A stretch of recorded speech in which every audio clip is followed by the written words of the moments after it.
यह है असली प्रेम। ये कंस का प्रेम असली नहीं है, ये प्रेम का, धार्मिकता का दिखावा है। मौत की बात किसी ने कह दी, इतने में ही धर्म चला गया, प्रेम चला गया। इसलिए भाई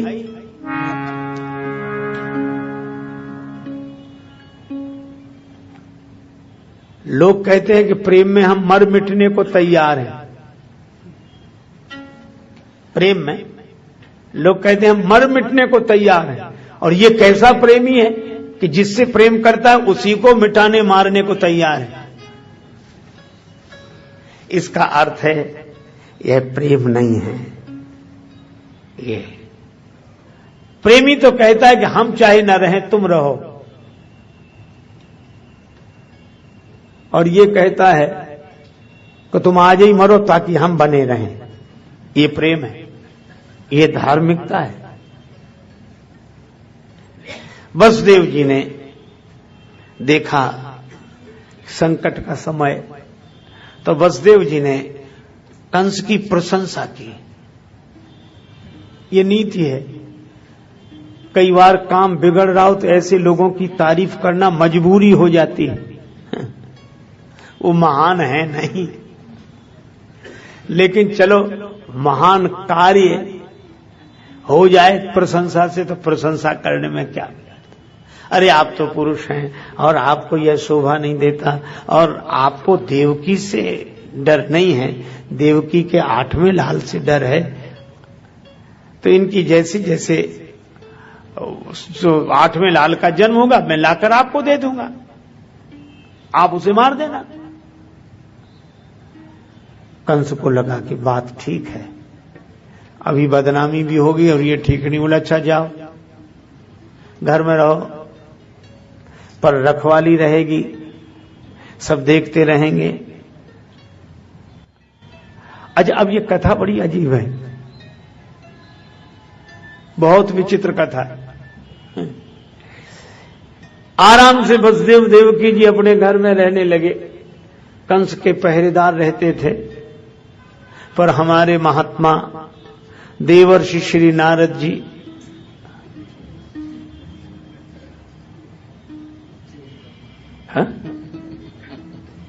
पहले तो भवन में ही रहते थे, फिर तो कंस ने उनको जेल में डाल दिया, बंदी गृह में रहो। एक लाल का जन्म हुआ, वसुदेव लेकर आए। कंस ने कहा कि मेरी इससे कोई शत्रुता नहीं है, मुझे तो 8वें की जरूरत है। वो लौट गए। मैं नारद जी की बात बता रहा था, नारद जी गए एक कमल का फूल लेकर, और इधर से गिने 1 2 3 4, फिर उधर से गिने। कंस ने कहा क्या हुआ है बाबा? नारद जी ने कहा कि हम गिन रहे हैं कि 8वीं कौन सी है, इसमें कमल की 8वीं पंखुड़ी कौन सी है। तो अष्टदल कमल था, जिधर से गिनो, एक इधर से करो तो उधर वाला 8, इधर से एक गिनो तो उधर वाला 8, बीच से गिनो तो बीच वाला 8। हाँ, ऐसे लगता था कि वो 8वां तो सब में है। और बात भी सही थी, जो 8वां है, जो भगवान है, वे तो सब में हैं। अपने अपने गिनने की दृष्टि है, किधर से गिनो किधर से गिनो। पर कंस ने दूसरा अर्थ लिया कि इसमें तो पहला भी 8वां हो सकता है और 8वां भी पहला हो सकता है। तो उसने कहा कि अब एक को भी नहीं छोड़ेंगे, मिटाओ, सबको मारो। अच्छा, अब ये बात बड़ी अजीब लगती है कि नारद जी ने और विचित्र काम किया, भी बेचारे बचते भी उनको। और देखो, कभी कभी अटपटे ढंग से काम करने होते हैं। जैसे एक आदमी के हाथ में हुआ फोड़ा, थोड़ा ही उठा था, तो डॉक्टर के पास गया कि डॉक्टर साहब ये फोड़ा देख रहे हैं, अभी थोड़ा उठा। डॉक्टर बोला ये गोली ले, खा लेना, बैठ जाएगा। वो लाया, गोली खाई नहीं उसने, अब फोड़ा हो गया बड़ा। फिर गया कि डॉक्टर साहब, तो हम गोली दी थी, वो तो हमने खाई नहीं। बोले अब ये बैठेगा भी नहीं, अब तो इसका ऑपरेशन करना पड़ेगा।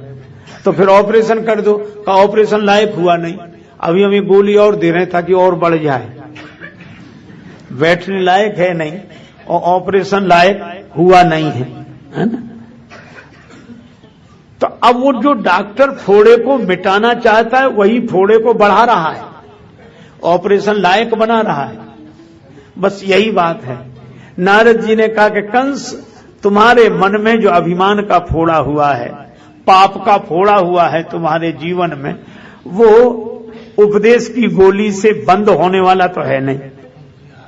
और पाप बढ़ गया लेकिन ऑपरेशन लायक हुआ नहीं है, और भगवान ऑपरेशन करना चाहते हैं, इसलिए हम ऐसी गोली दे जाते हैं कि ये जल्दी बढ़ जाए ताकि ऑपरेशन जल्दी होए तो समाज का भला होता है। और वही हुआ। वसुदेव जी और माता देवकी कारागृह में, बंधन में।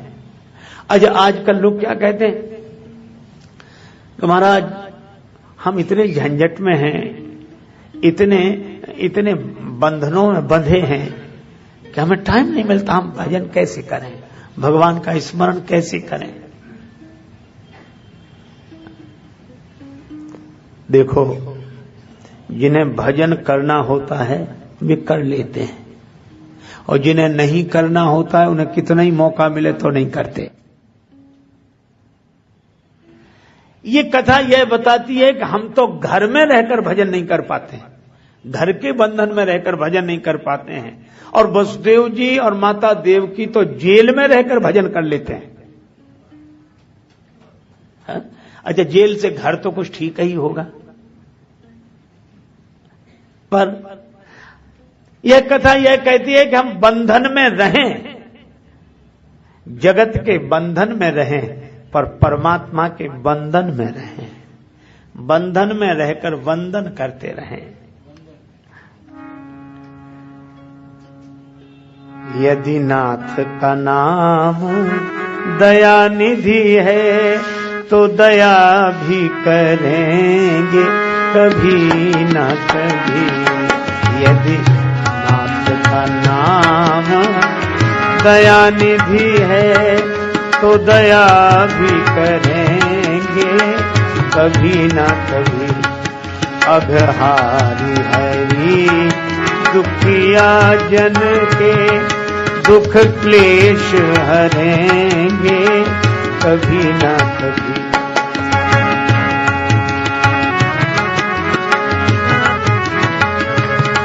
हम द्वार पे आपके आके पड़े, मुद्दत से किसी जिद पर हैं अड़े। अघ सिंधु तरे जो बड़े से बड़े, तो ये बिंदु तरेंगे कभी ना कभी। यदि नाथ का नाम दया निधि है तो दया भी करेंगे कभी ना कभी। यदि नाथ का नाम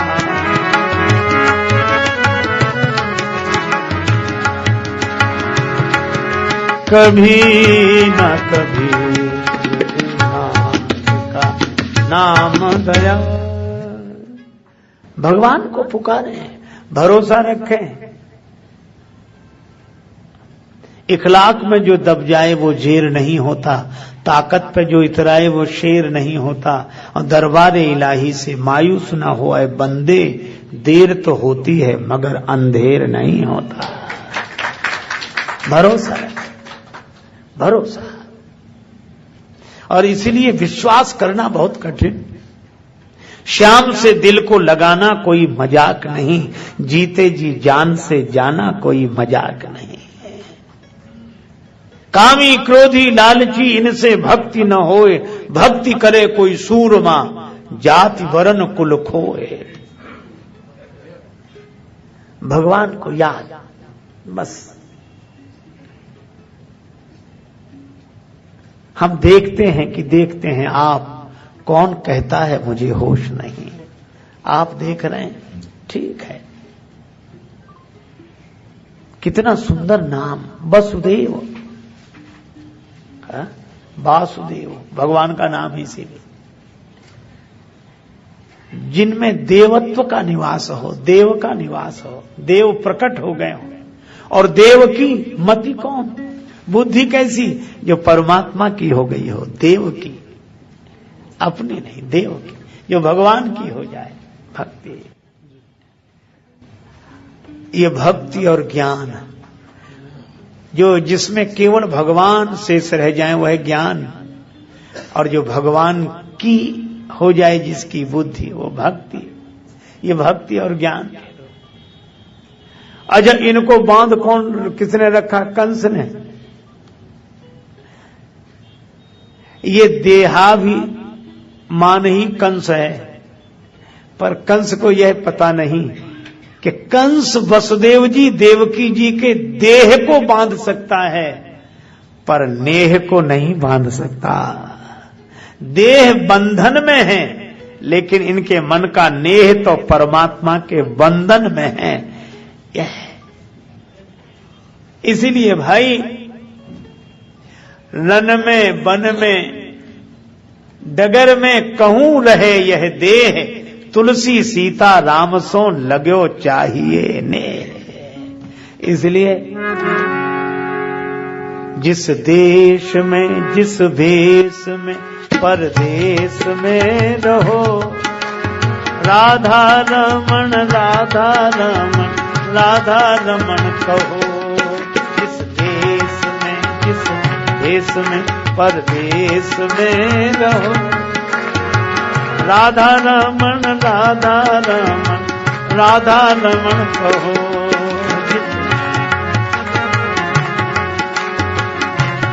में रहो, राधा रमण राधा रमण राधा रमण कहो। जिस संग में जिस ढंग में जिस रंग में रहो, राधा रमण राधा रमण राधा रमण कहो। राधा रमण ओ राधा रमण राधा रमण राधा रमण कहो। राधा रमण राधा।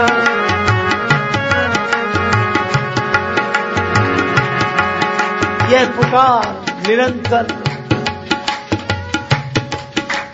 और यह पुकार हृदय की पुकार है। प्रभु श्री हरि स्वीकार करते हैं सदा, माने पुकार श्री हरि स्वीकार करते हैं सदा जब दिल से होती है। मगर मुश्किल तो यह है, बात ये मुश्किल से होती है। पुकार प्रभु तक पहुंची। भगवान के आने के पहले शेष भगवान आए, और उनको भी भगवान की माया ने देवकी जी के गर्भ से माता रोहिणी के गर्भ में स्थापित किया शेष भगवान। अब भगवान की प्रतीक्षा। देखो, शेष भगवान पहले आ गए, भगवान बाद में आए, क्योंकि शेष पहले विशेष बाद में भगवान, और शेष सैया है भगवान। और यही है, भगवान देवकी माता के गर्भ में आए, देवताओं ने स्तुति की, सत्य स्वरूप परमात्मा की स्तुति की। और एक बार किसी संत से किसी ने पूछा कि माता देवकी के गर्भ में भगवान आ गए, तो क्या भगवान भी गर्भ में आते हैं? और यह संस्मरण पूज्यपाद श्री स्वामी अखंडानंद सरस्वती जी महाराज के द्वारा उल्लेखित है। वे ही श्रीमद् भागवत की कथा कर रहे थे, और जब ये हुआ कि देव की माता के गर्भ में भगवान आए तो देवताओं ने स्तुति की। तो इस प्रसंग की चर्चा पूज्य स्वामी जी महाराज कर रहे थे, तो एक श्रोता खड़े हो गए कि भगवान भी गर्भ में आते हैं, फिर भगवान में साधारण आदमी में क्या अंतर रहा? भगवान भी गर्भ में आए। भगवान कोई हमारी तुम्हारी तरह है? भगवान। तो पूज्य स्वामी जी महाराज बताते थे कि हम कुछ उत्तर देना चाहते थे, कुछ बोलते इसके पहले ही पूज्य श्री उड़िया बाबा जी महाराज विराजमान थे, तो उन्होंने श्रोता को उत्तर देने की जगह उसी से प्रति प्रश्न कर दिया। वह उसने पूछा कि क्या भगवान भी गर्भ में आते हैं, माता के गर्भ में आते हैं भगवान? तो उड़िया बाबा जी ने कहा, क्या भगवान माता के गर्भ में नहीं है? जब तुम कहते हो कि सब जगह हैं, ईशावास्यमिदं सर्वम यत्किंच जगत्याम जगत इदम सर्वम ईश आवास्य, सब जगह परमात्मा है। तो जब सब जगह है तो माता का गर्भ क्या सब जगह से अलग है? कण कण में है, क्षण क्षण में है, भीतर बाहर इधर उधर सब जगह है, बस माता के गर्भ में ही नहीं है। क्या अजीब बात है। सब जगह है, भीतर बाहर कण कण क्षण क्षण में, सब जगह, बस मूर्ति में नहीं है। अरे भाई, भगवान सर्वत्र हैं, सब में हैं, सब जगह हैं। और इसीलिए तो भक्ति स्वतंत्र, भक्ति इसी अर्थ में स्वतंत्र है। देखो, आपको मामा की भक्ति करनी हो तो वहां जाना पड़ेगा जहां मामा है, मां की भक्ति करनी पड़े तो वहां जाना पड़ेगा जहां मां है, बाप की भक्ति करनी तो वहां जाना पड़े जहां हैं पिताजी। लेकिन भगवान की भक्ति करनी पड़े तो कहीं नहीं जाना, आप जहां हैं वहीं शुरू करो, क्योंकि वो तो वहीं है, सब जगह। इसीलिए भक्ति स्वतंत्र। अच्छा, किसी नाम में पुकारो, सब नाम उनके हैं, किसी रूप का ध्यान करो, सब रूप उनके हैं, और सब जगह वे हैं, सब नामों में वे हैं, सब रूप में वे हैं। इसीलिए भगवान से कहा, हम किस नाम से पुकारें कि आ जाएं? भगवान ने कहा, ये तुम्हारे लिए छोड़ दिया, तुम जिस नाम से पुकारो आएंगे हम ही, तुम जिस रूप में देखो आएंगे हम ही, तुम जहां बुलाओ हम वहीं होंगे। यही बात है। तो भगवान माता देवकी के गर्भ में आए, भीतर आए भगवान। और कितनी अद्भुत बात है, भगवान भीतर से ही प्रकट होते हैं, भक्ति के भीतर से प्रकट होते हैं। अच्छा, एक अद्भुत बात, भगवान जब प्रकट हुए, एक अनोखी बात है। घोर काली अंधेरी रात, चारों तरफ अंधकार, अंधेरा ही अंधेरा, सूझना अपन हाथ पसारा, अपना हाथ भी अपने को न दिखे, ऐसा अंधकार। श्री कृष्ण कम वा दयालु शरणम ब्रजेम, ऐसे दयालु परमात्मा को छोड़कर किसकी शरण में जाया जाए। भगवान अंधेरे में आए, भगवान जेल में आए, भगवान रात में आए। और कितनी अद्भुत बात, क्या ऐसा करुणाधनी और कौन होगा? अगर कोई जेल का बंधन तोड़कर उन तक नहीं पहुंच सकता, कोई बंधन तोड़कर उन तक नहीं पहुंच सकता, तो वे करुणाधनी बंधन स्वीकार करके आ जाते हैं, उद्धार करने के लिए कि चलो तुम हम तक नहीं पहुंचते तो हम तुम तक पहुंचेंगे। वही बात है, श्री रामचरितमानस में उल्लेख है, जटायु जी के पंख कट गए, धरती पर पड़े थे, पर आंख बंद किए, राम राम राम। किसी ने जटायु जी से कहा, अब तो आपके पंख कट गए, अब भगवान तक कैसे पहुंचेंगे? यह तो दुर्भाग्यपूर्ण रहा। जटायु जी ने कहा, यह तो सौभाग्य है। क्यों? पंख होते तो जिम्मेवारी मेरी थी कि उड़कर भगवान के पास जाऊं, और पंख नहीं रहे तो अब जिम्मेवारी भगवान की है कि वे चलकर मेरे पास आए। अब तो भगवान की जिम्मेवारी है, अब मेरी नहीं है। वसुदेव देवकी जी भी यही सोचते हैं कि अगर जेल में न होते तो जिम्मेवारी हमारी थी कि हम भगवान के धाम में चलकर जाएं, भगवान के तीर्थों में चलकर जाएं। लेकिन अगर हम जेल में हैं तो अब भगवान के पास जाने की हमारी जिम्मेवारी नहीं है, अब तो भगवान को हमारे पास आने की जिम्मेवारी है। अब भगवान का दायित्व है कि वो आए। अच्छा, एक बात है, मैं क्या कहूं, मारीच जा रहे थे, हिरण बनकर आए थे, भगवान पीछे चले तो मारीच भागे आगे और देखे पीछे। भगवान ने कहा, जब इधर देख रहे तो उधर काहे को भाग रहे, फिर रुक ही जा। और भाग रहे तो इधर काहे को देख रहे, भागना उधर और देखना इधर। ये बात समझ में नहीं आई। तब मारीच ने कहा कि प्रभु दो के बीच में ये जिंदगी फंसी है, ये जीवन क्या? बोले एक और भाग्य है, एक और भाव है। भाग्य उधर ले जा रहा है और भाव इधर देखने के लिए मजबूर कर रहा है। तो भगवान ने कहा कि क्या देख रहे? मारीच ने कहा सन्मुख होई जियो मोहि जबहि, जन्म कोटि अग नासों तबहि। ये सुनकर आया था आपकी शरण में। भगवान बोले शरण में आए थे तो भागे क्यों? बोले दूसरी बात याद आ गई। आप यह भी तो कहते हैं मोहि कपट छल छिद्र न भावा, और मैं हूं कपटी इसलिए भागा। अच्छा कपट तो आपसे दूर भागता ही है, इसीलिए मैं भाग रहा हूं। भगवान ने कहा अच्छा सो तो ठीक है कि भाग तो रहे हो, लेकिन इधर क्या देख रहे हो? मारीच ने कहा कि ये देख रहे हैं कि मैं तो आपके पास नहीं आ सकता क्योंकि कपटी हूं, लेकिन मैं ये देख रहा हूं क्या आप भी मुझ तक नहीं आ सकते?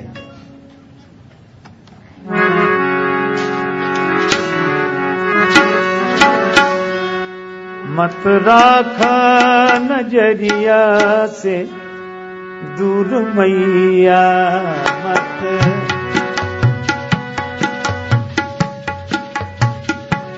मत राखो नजरिया से दूर मैया, मत राखो।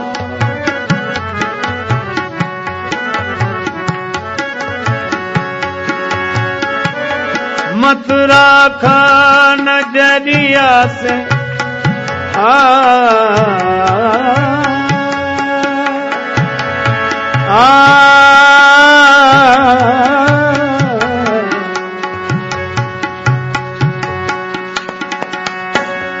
राखन नजरिया से दूर मैया, मत राखा नजरिया से दूर मैया, मत राखो नजरिया से दूर मैया, मत राखो।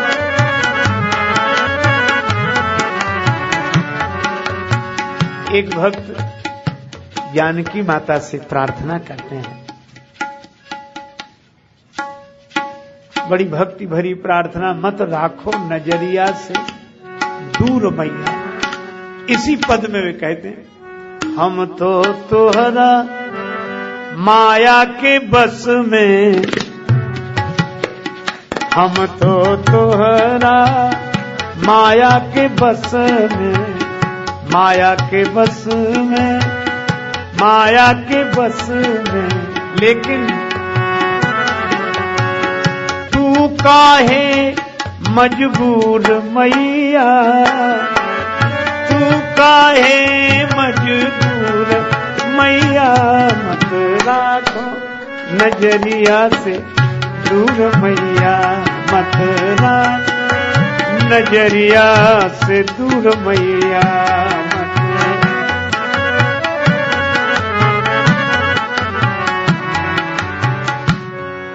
हम तो तोहरा माया के बस में, पर तू काहे मजबूर मैया। हम तो आपकी माया से विवश हैं। यही हनुमान जी ने कहा, तो माया बस फिरे भुलाना, ताते मैं नहीं प्रभु पहचाना। हम तो आपकी माया के बस में हैं, लेकिन भगवान आप भी हमें भूल गए, आपको कौन सी मजबूरी है?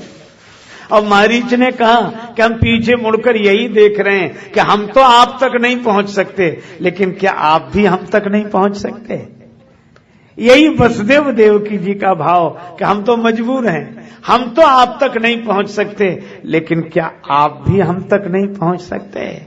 देखो, जो भगवान तक नहीं पहुंच सकते, उनकी पुकार परमात्मा तक पहुंच जाती है, और वह याद ही दया बनकर उन दया निधि को प्रकट कर देती है जीवन में। यही इन कथाओं का संदेश है। पुकार कर देखे, जवां पर जब कभी घबरा के तेरा नाम आता है, सुना है तेरी रहमत का सहारा काम आता है। नाम है, और वह समय आया, भगवान प्रकट हुए। अच्छा, कब? रात में। क्यों? देखो रात में अपने को भी कोई सहारा नहीं दिखाई देता, अपना हाथ भी अपने को नहीं दिखता, और अपनों का भी सहारा नहीं दिखता, सब सो रहे होते हैं, सब सो रहे हैं रात में, अपना हाथ भी अपने साथ नहीं। जब इतनी घोर निराशा हो, उस निराशा के अंधकार में जब कोई सहारा ना हो, तभी सर्वेश्वर भगवान प्रकट होकर कहते हैं कि हम तुम्हारे हैं, चिंता मत करो। चिंता, निराशा की अंधेरी रात में जहां आशा का कोई दिया न जल रहा हो, उस अंधेरी निशा में स्वयं भगवान प्रकट होकर कहते हैं कि मैं हूं तुम्हारे साथ, चिंता मत करो।